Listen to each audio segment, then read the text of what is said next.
बच्चों, कैसे हैं आप सब? आशा करती हूँ आप सब अच्छे होंगे, स्वस्थ होंगे। स्वागत है आपका इस कक्षा में। आइए आज हम पढ़ते हैं हिंदी व्याकरण का पाठ 11 क्रिया। निम्नलिखित वाक्यों को ध्यानपूर्वक पढ़िए। आकाश में बादल छा रहे हैं, बच्चे पतंग उड़ा रहे हैं। उपर्युक्त चित्रों के साथ दिए गए वाक्यों में छा रहे हैं तथा उड़ा रहे हैं, सब में कुछ न कुछ काम हो रहा है। क्रिया को करने वाला कर्ता कहलाता है। संसार में प्रत्येक कार्य की दो विधियां होती हैं, होना और कर। पहला वो कार्य जो स्वयं होता है और दूसरा वह जो किया जाता है।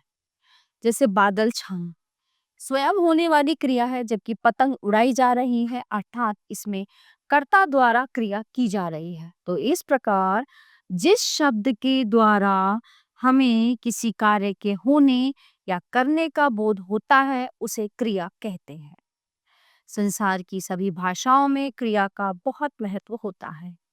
इसके बिना कोई भी वाक्य पूरा नहीं होता।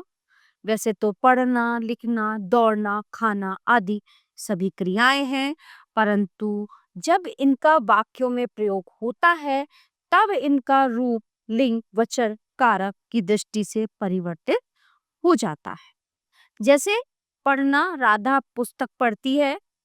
लिखना, सोहन कलम से लिखता है। दौड़ना, चीता तेज दौड़ रहा है। खाना, खरगोश गाजर खाता है।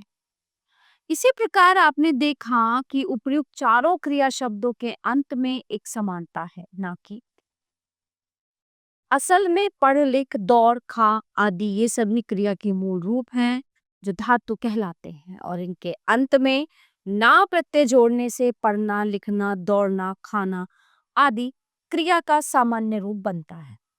इसलिए क्रिया के मूल रूप को धातु कहते हैं। और यदि उपर्युक्त वाक्यों में से पढ़, लिख, दौड़, खा आदि क्रिया के मूल रूप को हटा दे तो शेष ती है, ता है, रहा है सहायक क्रियाएं कहलाएंगी। तो इस प्रकार क्रिया के मूल रूप को धातु कहते हैं तथा मूल धातु से ही क्रिया का सामान्य रूप बनता है। क्रिया के भेद। कर्म के आधार पर क्रिया के निम्नलिखित दो भेद हैं, सकर्मक और अकर्मक क्रिया। बच्चा चादर झाड़ रहा है, धोबी कपड़े धो रहा है, घोड़ा घास खा रहा है।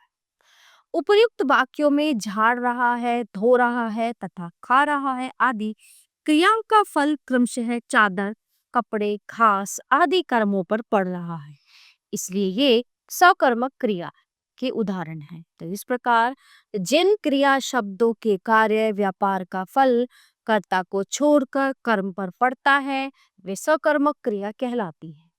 ध्यान दीजिए, सकर्मक अर्थात कर्म सहित।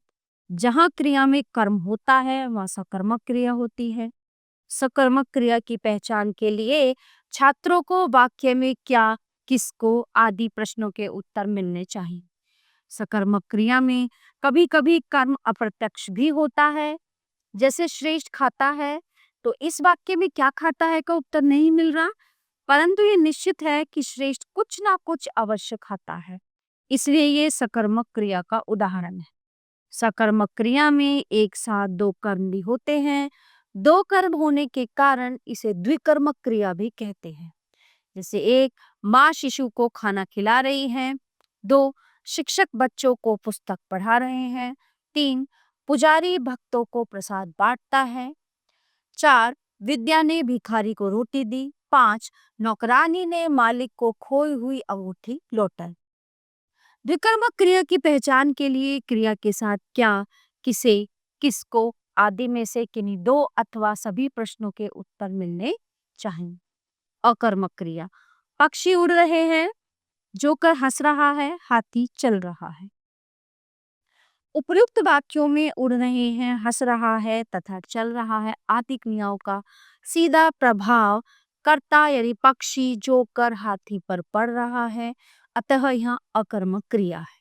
इस प्रकार जिन क्रियाओं के कार्य व्यापार का प्रभाव फल सीधे सीधे कर्ता पर पड़ता है वो अकर्मक क्रिया कहलाते हैं। ध्यान दीजिए, अकर्मक अर्थात अ प्लस कर्म यानी कर्म के बिना। अकर्मक क्रिया की पहचान के लिए छात्रों को यदि क्या, किसे, किसको आदि प्रश्नों के उत्तर नहीं मिले तो समझना चाहिए कि वहां अकर्मक क्रिया हो। कुछ क्रियाएं हैं जो अधिकांशतः अकर्मक ही रहती हैं, जैसे रोना, सोना, उड़ना, निकलना, नाचना, डरना, रहना, उछलना, अकड़ना, चमकना, मरना, तो ये सारी क्या है? क्रियाएं। प्यारे बच्चों, ये क्रिया पाठ हमने अच्छे से समझा, जाना, जो यहीं पे समाप्त होता है। आशा करती हूँ आपको अच्छे से समझ आया होगा। मिलते हैं अगली कक्षा में। धन्यवाद।